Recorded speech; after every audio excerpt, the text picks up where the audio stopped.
Why is Joe Bastianich hated by everyone? Joe Bastianich is undoubtedly the most hated judge on MasterChef. From his iconic stare to his mean remarks that are sometimes out of place, he's definitely given a lot of contestants a reason to cry. To be honest, the guy is just mean and harsh even when there's no need to be. But why exactly is Joe hated by almost everyone who has ever watched MasterChef? Here are some instances when Joe totally lost it. A spoiled brat. Joe Bastianich, the son of a renowned Italian chef Lydia Bastianich. He has faced a lot of criticism for his perceived privileged upbringing in the culinary world. His mother's hard-earned success as a celebrity chef and expert on Italian cuisine provided Joe with significant advantages in his career, and he now rides on the opportunity like he started everything on his own. In 2017, Eater reported a ton of allegations of misconduct at the restaurants co-owned by Joe Bastianich and Mario Batali. The investigation revealed a problematic workplace culture spanning 15 years, including reports of inappropriate behavior towards employees. While Bastianich later attempted to distance himself from these allegations, some found his claims of unawareness difficult to reconcile with his long-standing partnership with Batali and statements made in his book, Restaurant Man. Controversial interactions on MasterChef Italia. During an episode of MasterChef Italia, Joe Bastianich's visit to a beauty salon in Milan's Chinatown drew criticism for his interactions with the Chinese owners. His behavior during this segment was perceived as insensitive and culturally inappropriate. Bastianich made several comments that most people found a bit disturbing, including attempts to correct the woman's speech and inquiries about their personal lives that some felt crossed boundaries. He also made remarks about Chinese culture that were seen as stereotypical and uninformed. Such statements have contributed to negative perceptions of Bastianich, particularly in China, where his comments have been widely criticized. Joe clearly wants the same level of fame as Gordon in China. Yes, he's famous, but not for the right reasons. The garlic bread debate. On MasterChef Season 10, contestant Dorian whipped up a wild boar sausage dish that had the judges blown away. While Gordon Ramsey and Aaron Sanchez were all about Dorian's creative touch, Joe Bastianich decided to play party pooper. Dorian's dish came with a side of garlic bread, which offended Joe's delicate Italian sensibilities. He claimed it cheapened the dish, suggesting some fancy pate instead. But Gordon wasn't having it. He playfully asked Joe if his high-end restaurants were too good for garlic bread, then proceeded to talk about how perfect it was for sopping up those juicy beans. The whole exchange turned into a bit of a comedy show, with Gordon offering Joe a bite of the offensive bread, only for Joe to turn his nose up at it. Gordon hit the nail on the head when he called Joe out for— Would you like a bite of garlic bread? That's the kind of restaurants you guys go to. Would you like a bite? No, I don't want any garlic bread. You're such a snob. It seems like Joe's got his head so far up authentic Italian cuisine that he can't appreciate a good old piece of garlic bread. The problem with this round. Joe Bastianich seems to have a thing for making eyebrow-raising comments. In one particularly cringe-worthy moment, he declared himself, "I am the greatest mentor in the history of the biggest cooking competition in the world." But would the best mentor take one bite and straight up decide someone's dish is what's wrong with the whole round? Well, that's Joe for you. The guy just wants to be Gordon Ramsay. The thing is, while Gordon Ramsay can be tough, he usually backs it up with actual constructive criticism. Joe, on the other hand, sometimes comes off as if he's auditioning for the role of snobbiest judge in a reality TV show. It's easy to see why everyone rolls their eyes when he's about to make a comment. Joe's bizarre accusation. In one episode of MasterChef, there was a mystery box challenge and contestant Bime impressed the judges with a sophisticated take on humble ingredients.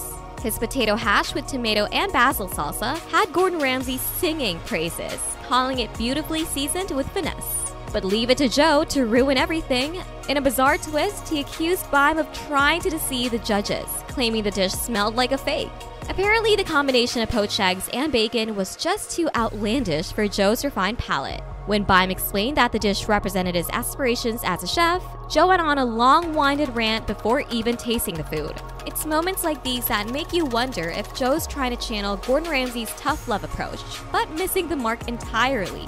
While Ramsay and the other judges offer constructive criticism, Joe often comes across as needlessly harsh, leaving everyone wondering if he'd blame you for global warming if your risotto was undercooked. Joe's insensitive comment about Christine. In a team challenge featuring Christine, a blind contestant, Joe Bastianich once again managed to put his foot squarely in his mouth. While the other judges were impressed by Christine's refined palate and Becky's decision to include her in the team, Joe took a different approach. When asked where he'd place Christine in a kitchen situation, Joe bluntly stated, Definitely coat check room. He went on to claim that she'd be a liability in a live kitchen environment, completely dismissing her cooking skills. Gordon Ramsay's immediate response echoed what many viewers were likely thinking. Oh, come on. She can't see that. She can't food on the plate. Joe's comment not only showed a lack of sensitivity, but also a failure to recognize Christine's abilities beyond her visual impairment. Dramatic taste test. But this guy doesn't just know when to stop. Here, he was presented a dish, and even before tasting it, he decided it was a disappointment. He then proceeded to take the tiniest nibble imaginable, barely letting the food touch his tongue before deciding he didn't like it. It's almost as if he's allergic to enjoying food that doesn't come with a Michelin star attached. This behavior begs the question, does Joe actually know how to appreciate a wide range of cuisines? Or is he just really good at pretending to be a food snob? For someone who's supposed to be a culinary expert, he sure seems to struggle with the basic concept of try it before you knock it.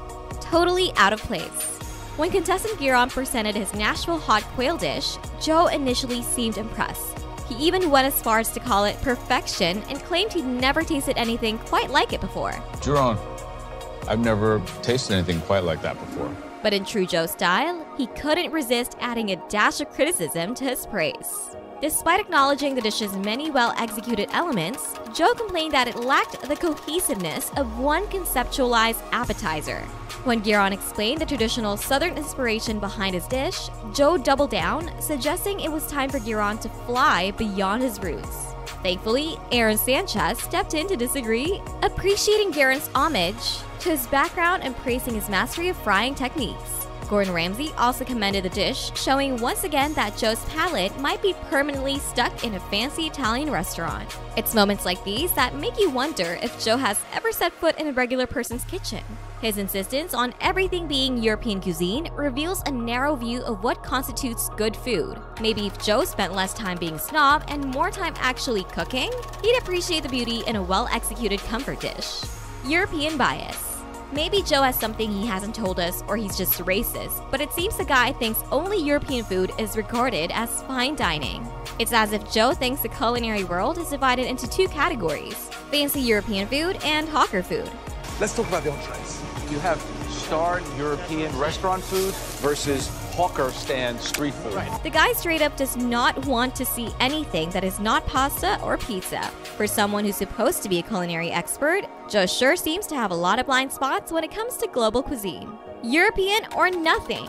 Even when he tries to appreciate non-European food, it comes with a huge but. For instance, in this episode where he managed to both compliment and insult a contestant's Vietnamese-inspired dish all at once. According to Joe, the chef had somehow manipulated Vietnamese flavors to make them resemble a European Michelin star dish. It's as if Joe can't fathom the idea that non-European cuisine could be sophisticated without imitating European techniques.